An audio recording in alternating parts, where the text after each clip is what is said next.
fireplace had gone cold, reduced to nothing but embers and ash. The bedchamber smelled of tallow candles and spruce.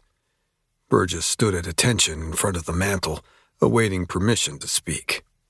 Charles gestured to the empty bed. "You are most fortunate that I was not entertaining anyone this night, Burgess." "My only good fortune, sire." The king hid a smile from one of his most trusted guards as he poured himself a splash of brandy from a crystal decanter.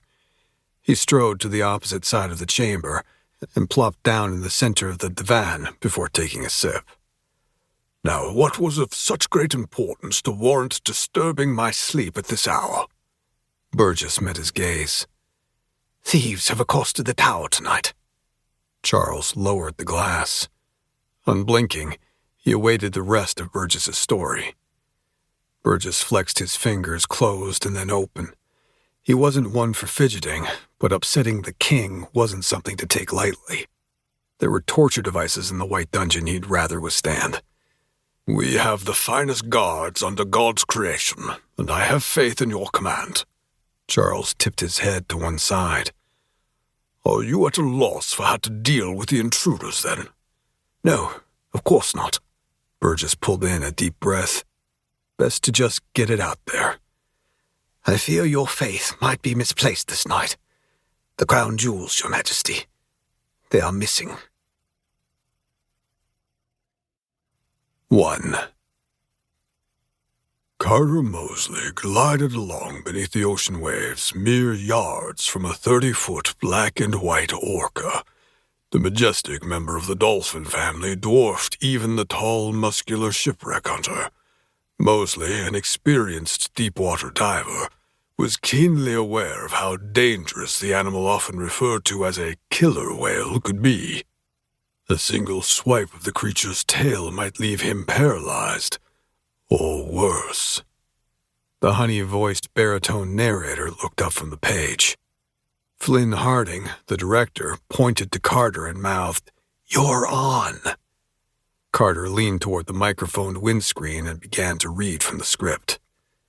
"During one of the most harrowing dives I had ever undertaken, I remained hypervigilant as—" A harried and disheveled gray-haired man rushed onto the set, Carter's speech faltering as he looked at Harding and pointed to the gatecrasher. "Cut! Cut!" Harding said. "Where is our security?"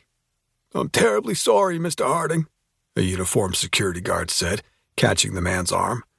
"I don't know how he managed to get in here." "I'm late for my call time," the man mumbled, Harding talking over him as he glared at the guard. "Isn't that why we pay you?" Harding asked. "Is there any chance we could at least act like professionals, people?" Avery Turner did her best to suppress laughter as she stood at the wings of the soundstage next to Josh, Carter's agent, who was videoing the 9-foot-tall version of Carter swimming across the wall-sized digital screen playing in the background.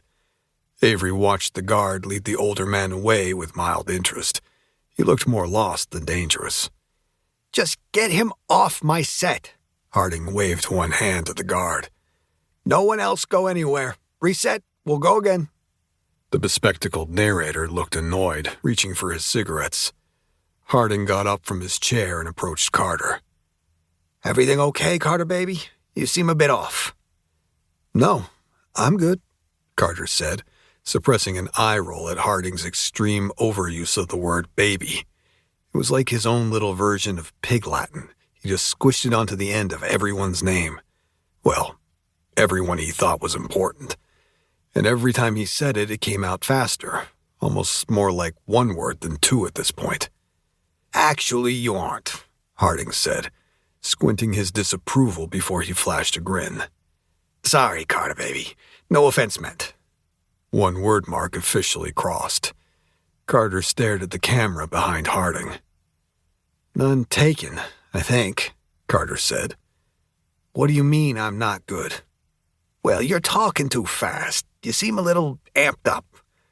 "Okay, I'll slow it down." "It's more than that. See, Carter, baby, you've got to modulate your voice more. We're trying to build suspense here, okay? I need feeling in those words." 5 feet away, Avery swallowed a laugh, thankful she wasn't deemed important enough to have her name changed.